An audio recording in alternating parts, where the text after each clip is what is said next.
ونصلي ونسلم على رسوله الكريم أما بعد. أعوذ بالله من الشيطان الرجيم. بسم الله الرحمن الرحيم.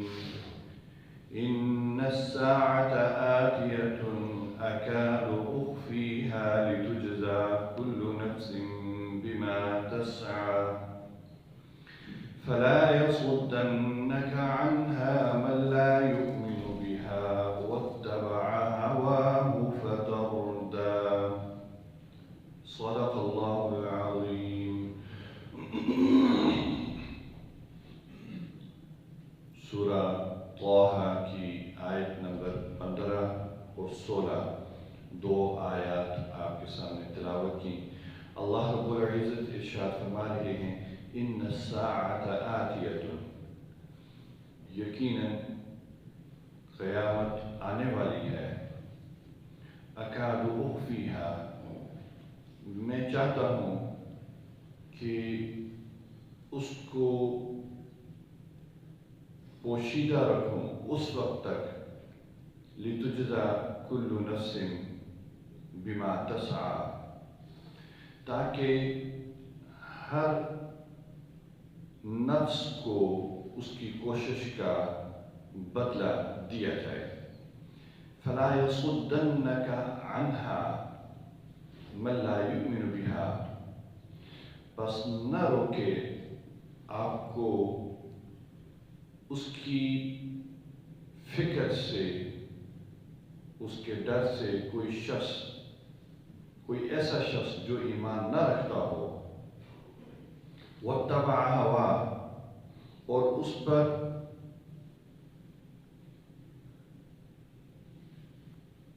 اور وہ پیروی کرتا ہو اپنی خواہشات کی.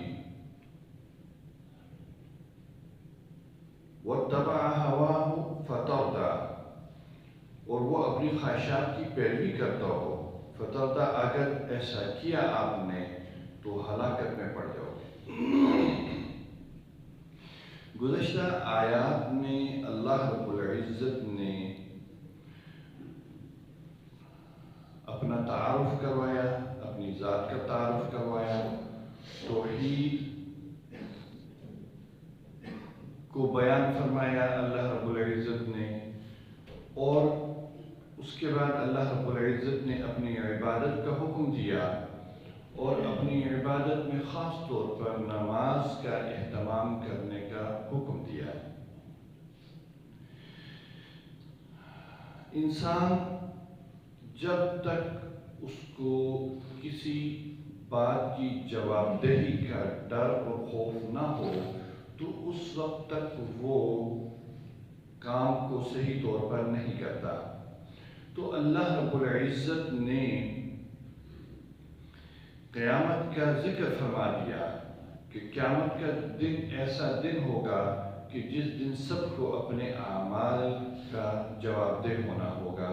جو کچھ اس کی ذمہ داری لگائی گئی تھی، جو کچھ اسے کہا گیا تھا، اس کے بارے میں اس سے جواب طلبی ہوگی. تو اللہ رب العزت نے آج کی ان آیات میں قیامت کا ذکر فرمایا کہ ان الساعۃ آتیۃ، قیامت یقینی طور پر آئے گی. یہاں پر اللہ رب العزت نے ایک لطیف سا اشارہ کیا، ان الساعۃ آتیۃ. وہ اشارہ یہ فرمایا کہ قیامت ایک ایسی حقیقت ہے کہ جس کو کسی نے نہیں جھٹلایا. دنیا کی تمام مذاہب میں قیامت کا تصور موجود ہے، اور بہت کم تعداد ایسی ہے، ہر زمانے میں بہت کم تعداد ایسی رہی ہے اور ایسی موجود ہے کہ جو قیامت کا سرے سے ہی انکار کرتے ہیں.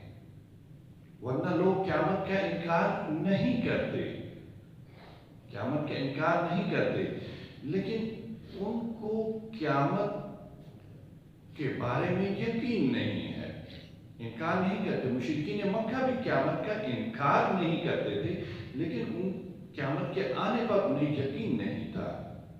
اور یہی حال آج بھی ہے، آج بھی ہمارا یہی حال ہے کہ ہم قیامت کا انکار نہیں کرتے لیکن ہمیں یقین نہیں ہے، اور یہی وجہ ہے کہ ہم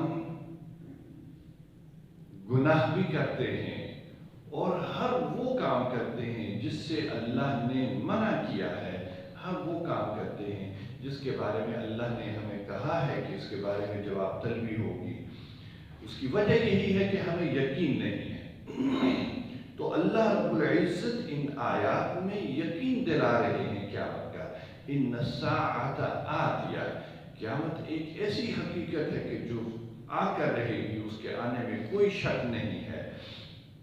اور فرمایا اکاد اخفیہا، میں تو اس کو خفیہ رکھنا چاہتا ہوں، اور حقیقت یہ ہے کہ قیامت خفیہ نہیں رہنا چاہتی، کہ قیامت وہ زور دے رہی ہے کہ وہ اپنے آپ کو ظاہر کرے، جیسا کہ احادیث میں آتا ہے، احادیث میں آتا ہے کہ قیامت والے روز جہنم کو زنجیروں میں جکڑ کے لایا جائے گا، اور وہ اپنے آپ کو چھڑانے کی کوشش میں ہوگی۔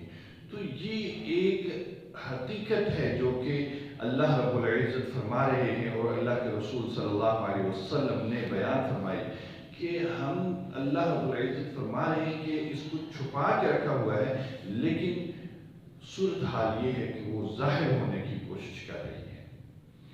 اور یہ کس لیے اس کو چھپا کے رکھا ہے؟ تاکہ لوگوں کی جو آزمائش کی جا رہی ہے وہ پوری آزمائش ہو سکے، اور پھر جب یہ ظاہر کی جائے گی اس وقت لِتُجْزَىٰ كُلُّ نَفْسٍ بِمَا تَسْعَىٰ، ہر شخص کو اس کی کوشش کے مطابق اس کا بدلہ دیا جائے گا۔ پھر اللہ رب العزت نے فرمایا کہ یہ حقیقت ہے، اس حقیقت سے غافل مت ہو جانا۔ فَلَا يَصُدَّنَّكَ عَنْهَا مَن لَّا يُؤْمِنُ بِهَا، کسی کے بہکاوے میں آ کر یا ذہنی فتور کی وجہ سے اس سے غافل مت ہو جانا، اس سے غافل مت ہو جانا۔ وَاتَّبَعَ هَوَاهُ، اور خواہشات کے پیچھے نہ چل پڑنا، خواہشات کی پیروی نہ کرنا شروع کر دینا، بلکہ اس سے ڈر کے اللہ کے حکم پر چلتے رہنا، اور اگر ایسا نہ کیا فَتَرْدَىٰ، تو پھر تم ہلاکت میں پڑ جاؤ گے اور اللہ رب العزت کے عذاب میں مبتلا ہو جاؤ گے۔ اللہ تعالیٰ ہمیں قرآن مجید میں تدبر